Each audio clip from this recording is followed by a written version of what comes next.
Welcome to session 4 of Free Yourself from Unseen Blocks mini course. I'm Daniel Piatek. As an author, spiritual mentor, and intuitive, I have the joy and privilege of guiding others to make profound and lasting change in their lives. Thank you for joining me. Today we're going to take what I presented in the first 3 sessions and wrap it up.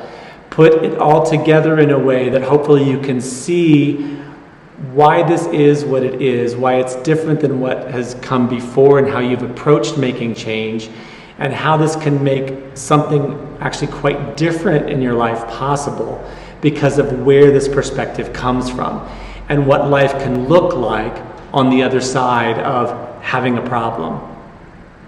So in this series, I've been trying to share how it's possible to get beyond the internal unseen blocks that prevent you from having your best life. I've shared a tool or technique at the end of each session so you can begin to explore this territory a bit for yourself. So to begin today's session, I want to just bring up the lotus image that I'm using in the way that I've put this program together in the imagery. So I used the lotus, to be honest, I used it because I liked it. I think it's beautiful and I like the imagery, I like the story behind the lotus. And as I was putting together this session, my guide showed me, it's like, look, this is the perfect way to express this to everybody. Because the lotus, it's a beautiful flower, but it grows in places that are stagnant pools of water. It's muck, it's mud, it's disgusting. So the lotus has been used for centuries as a representation of spiritual enlightenment in Buddhism and other ways of rising above the difficulties of life. So when a lotus starts to grow, there's not much to it at all. It finds its way down in the bottom of the loose soil or the muck in the bottom of the pond, and it begins to grow and it shoots up. There's not much to it. It's a simple stem and a few leaves, and then at some point it grows this pod, but it's not the most beautiful flower we've ever seen. So once the pod gets up out of the mucky water, then it's free to open up. What's amazing about the lotus, and I think partly why it's used in the way it is once it opens up, there's no remnant of that dirty, mucky water and everything that it had to go through to create itself. It's this beautiful expression of perfection in a way, totally unspoiled beauty. So now, I'm going to hijack this story a little bit, just because I wanted to find a way to talk about this that was kind of fun. So the lotus comes through all of that crap and blooms beautifully and unscathed. Bear with me on this, go with me on this one. Because it never asks itself as it's growing, as it's looking around in the muck, there's not much to it. It never asks itself, what's wrong with me? What's wrong with me that I'm in this place? What's wrong with me that I have this disgusting environment? What's wrong with me that there's nothing to me? What is this funny, odd-shaped thing up at the top? It never asks itself, what's wrong with me? So you have to go with me on that. But we all live with this background noise of what's wrong with me. Sometimes it's not in the background and it's shouting in our face that there must be something wrong with me. Why can't I change? I'm trying so hard. They can do it. I can't. What's wrong with me? So this is built into everybody. It's the water that we swim in.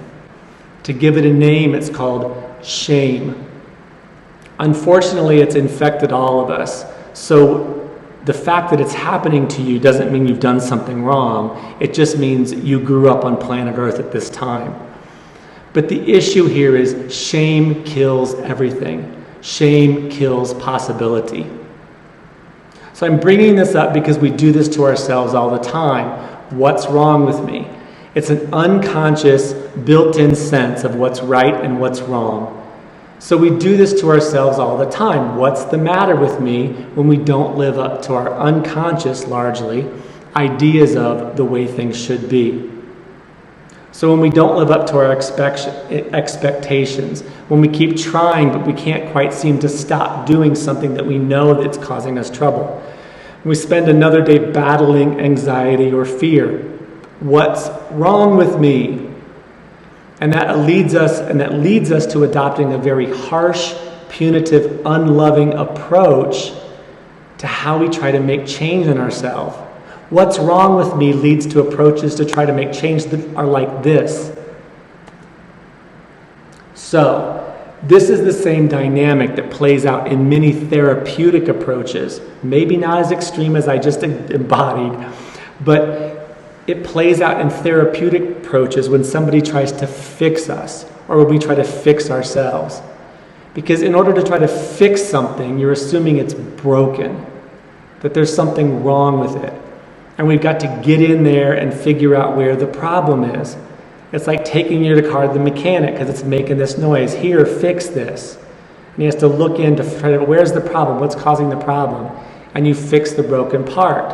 When we do this to ourselves, it takes us in the wrong direction. Stay with me on this. But we're going to look at an entirely different way of looking at ourselves and at making change. It starts from a spiritual perspective of who we truly are. This perspective completely shifts how to make the very real day-to-day change that we do in fact want to see in our lives. So this perspective has at its base a couple of presumptions, a couple of assumptions. One, who we already are is whole, perfect, and complete. So granted, this may not be what you see when you go through your day-to-day life as whole, perfect, and complete. Me too. But do you remember my story from the first session of when I would lay down and everything dropped away and all I was light? That everything that already is, ever will be, is there. Everything is whole, perfect, and complete. That's who we each are underneath all this chaos and confusion and everything else. But it's under there and we can access it. Secondly, if you knew enough details about anybody's story, including our own story for that matter, then who they're being, what they're doing, how they do it, how they behave would make complete sense. All of it. Because we all have stories. We all have a lot that's happened before right now. Not only in this life, but probably in eons before that. Very long, complicated stories. And when you can see, or if you could see, because we likely can't see it, but if we could see the whole story, you'll look at what's happening right now and realize what's happening right now couldn't be other than it is, because of everything that's preceded this moment. Third, there is nothing wrong. Don't fight what is. It's all perfect as it is. So you hear this in spiritual circles, and it's incredibly valuable. Not helpful when it denies the fact that there is something that needs to be addressed. That's taking it a little too far. But there's nothing wrong. Don't fight what it is. It's all perfect. Follows on beautifully from what I said before. If you knew the whole story, this would make total perfect sense. That doesn't deny that you'd like for it to be different, but you're not fighting it right here and now. Fourth, in this situation, whatever it is, whatever you're dealing with, struggling through, trying to change, trying to deal with, there's quite possibly a gift right here waiting for you that will change your life. Not on the other side of changing it, but right here, right now, where everything's perfect as it is. The whole story makes sense up until now, and down below all of it, we're whole, perfect, and complete. So, from that place that I just mentioned, what do you see? Because what you'll see is the exact same situation that you were looking at a minute ago. From there's a problem, this has to change. It can't be this way. Why? What am I doing wrong? To shifting to this new place, you'll look at the exact same situation and you'll see it completely differently. Because by adopting these presumptions, you will be changed in the process, which means the way you respond will be different. When you realize this couldn't be any other way than that it is, there is no shame left. There's something wrong with me left. there's something wrong with me is not there. There's simply the situation as it is, without fighting it, without judging it, without thinking or trying to make it any different than it is. So imagine if you could see yourself like this, in the situation that maybe drew you to watching this video or that you're dealing with in your life. Imagine if you could look at yourself in this situation from that perspective. Just imagine it for a second. Something relaxes. But what happens if you're able to stay there and look into this and really adopt this is it feels like a miracle happens. Because what happens is that what was before full of shame and harshness and disgust and what's wrong with me, instead of that, what arises is a sense of profound love, acceptance, care, and tenderness for who you are, what you're dealing with, and what got you here. It truly feels like a miracle. The same exact situation and something very different starts to arise out of you. So being there in this way of seeing in relationship to your own blocks, your own difficulties and challenges, what happens is that blocked energy that we've been talking about, the unseen blocks, the trapped emotion, the belief systems that are stuck from way back when I talked about my situation with my father and believing I'd better watch out what I say because it could get me killed. In being met with love, acceptance, care, understanding, concern, it can move. The that got it stuck there in the face of love becomes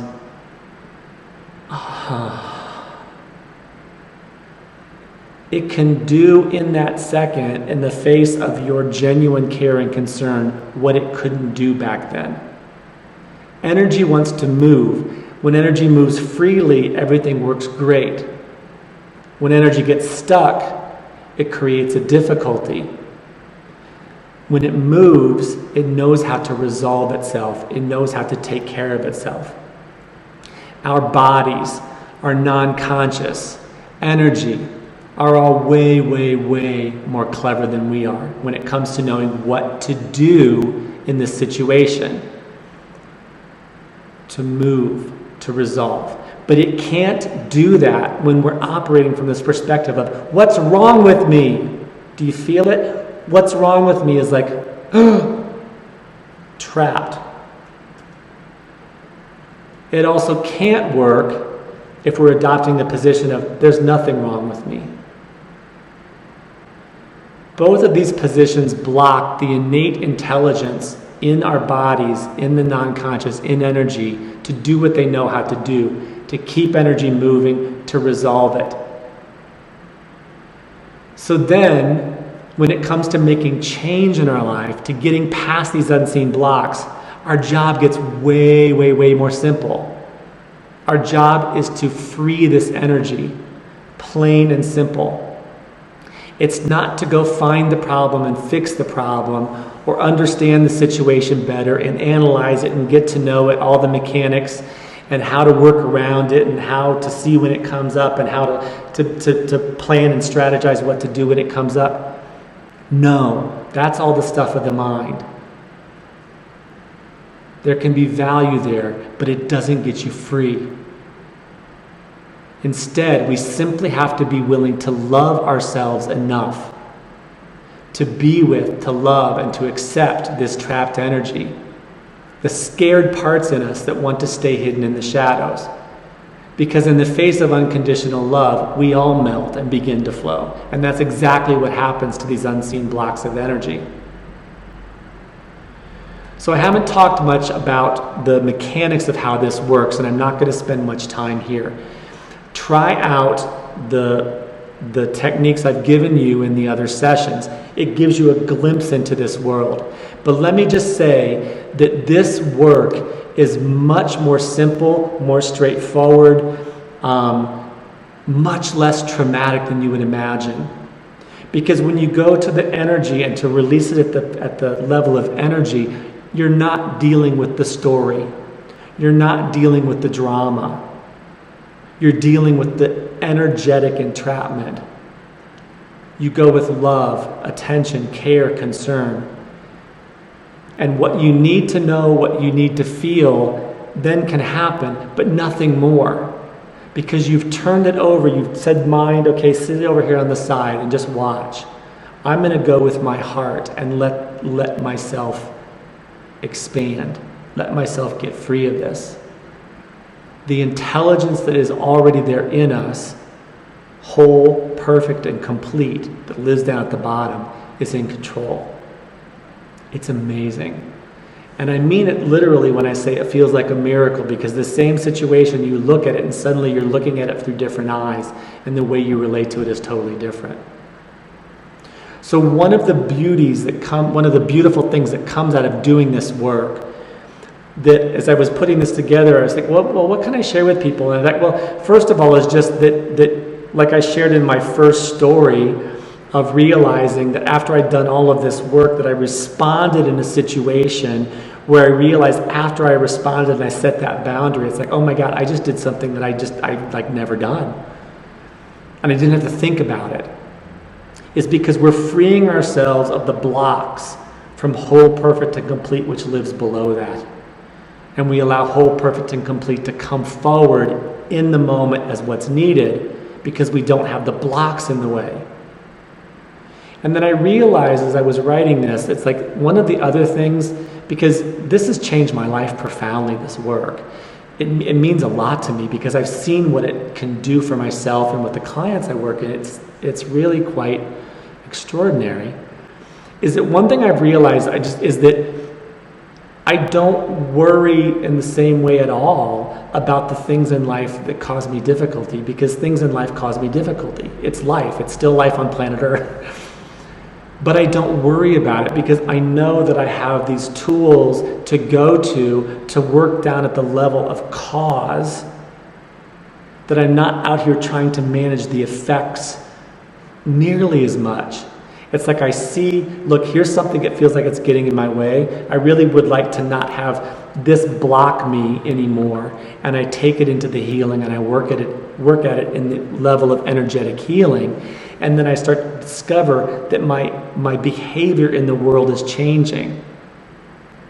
So being able to let go of needing to kind of try to manage my life around these blocks goes away. It's really, really profound. So this is going on longer than I had expected. So I'm going to wrap this up quickly and just say, I'm hoping that I've given you an idea of a different possibility of getting to where you want to get in your life. A very different approach that actually gets down to the root cause and removes the root causes so you're not having to juggle around them anymore. I'm going to be sending out to you in the next couple of days a framework to do this work with me. So I do this work with individuals in one-on-one sessions that I do in a mentorship program, that if you'd like to do one-on-one work with me, please send me an email and we'll schedule a time to talk and see if it's a fit at all. But I've realized that I want to take this work out of the one-on-one arena in which I've been doing it and find ways to offer this to groups of people, because it's too important to be just doing it only one person at a time. I can't reach enough people. So I had a plan, just like this whole session, I had a plan, and as I've been doing it, Spirit keeps coming in and saying, no, do it this way, no, do it this way. So I realized that my original plan I need to rethink. But I'm going to create a way to get a group of people, probably a small group of people together on a regular basis for us to do this work, where I teach you these tools. You go off for the week or the 2 weeks, use them, come back. We'll find a way to be in touch with each other, to support each other in the meantime with questions and stuff that comes up. But this work is profound. And we're living in a time right now, this year and into next year, well, for a while, where things are changing dramatically. Look around. Look inside you. Things that you used to be able to count on are crumbling. Things in ourselves that used to kind of work fine or get by with, suddenly we're realizing, I can't do this anymore. This has to change. These are the times that we're living in because something new is calling all of us to go further, higher, deeper.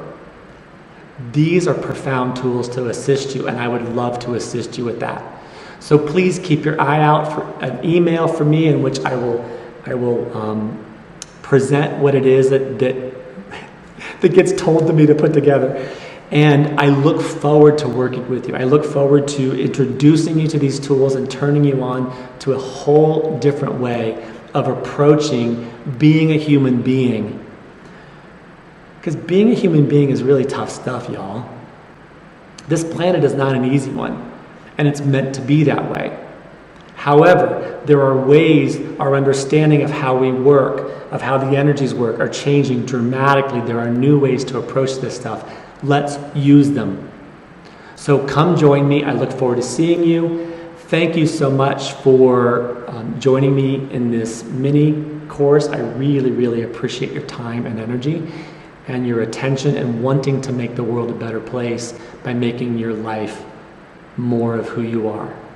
So for now, to your best life, and I look forward to more. Bye for now.